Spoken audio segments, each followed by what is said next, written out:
of us if we do it. Well, I think of you members of this committee as your partners in that regard. Thank you, Mr. Chair. Thank you, Senator. Senator Peters. Well, thank you, Mr. Chairman. Secretary Wright, just this past weekend, severe storms knocked out power for over 150,000 Michiganders in West Michigan.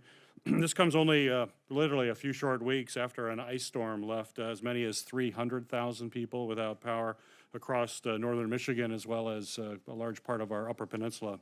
Events like these, as you know as well, are becoming too common, especially in Michigan, but all across the country. So I think it's very clear that power infrastructure is in dire need of upgrades, particularly resiliency, given the fact that storms are coming at greater frequency and are more severe than we've seen in the past. So simply put, we just have to invest in the grid. Actually, this is something I think we all agree on in a bipartisan way. And believe it or not, even here in Congress, we've come together to agree on that. I think it's one of the few things, and it was part of the infrastructure law that we passed, that we allocated much needed funding on a bipartisan basis to address grid resilience nationwide.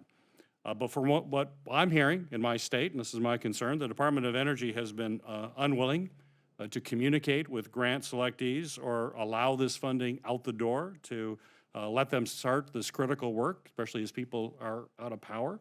The frustration is they call, they basically get no answer, no response whatsoever. You've basically gone dark, and that's incredibly disappointing given folks are living in the dark, and then you're dark in terms of even trying to come back with any kind of answer. So I just want to, all I want to know is why. I don't want to hear that it's because you're reviewing everything all over again, because right now the Department of Energy is sitting on their hands, and there are folks in my state that are still waiting literally for the lights to come back on. So please tell me what has the Department of Energy, what has kept the Department of Energy under your watch from communicating, simply communicating with those selected to receive these grid resilience grants, and when do you expect to be dispersing funds so that these projects can get underway? Well, I'd love the phone numbers because I'm not aware of any unreturned phone calls. So if you've got companies in your thing, please, you can hand me the phone numbers right now. We'll call them today.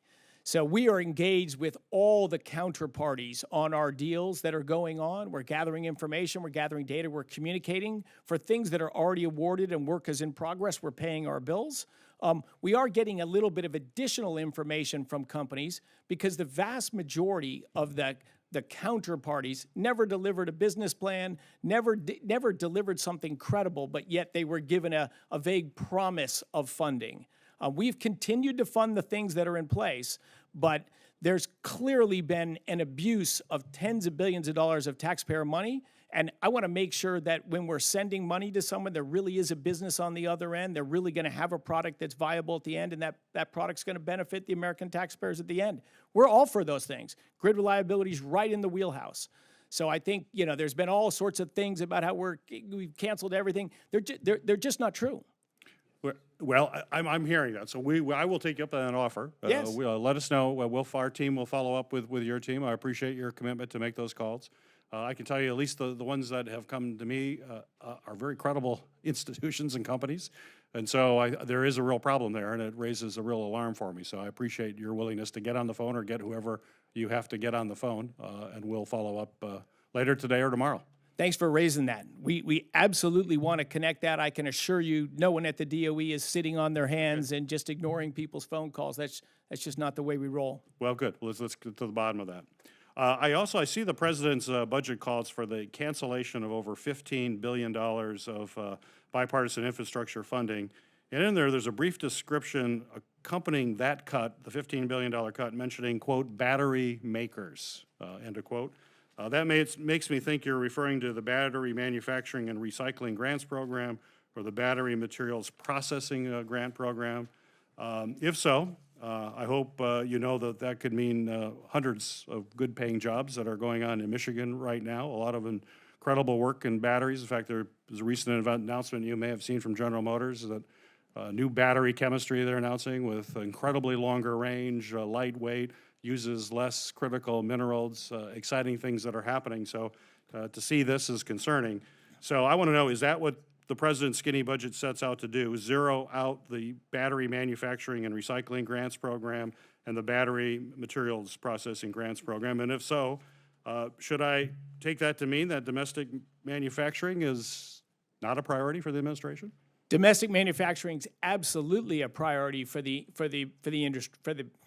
administration. Absolutely. Let me one clarification too. Sorry, not provided there. That $15 billion you mentioned right there.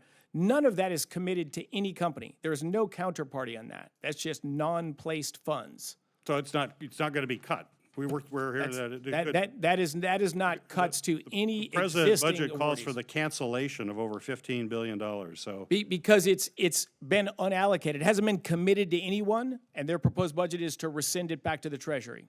so it is coming. It's not coming back. It's gone. That money's going to be rescinded back.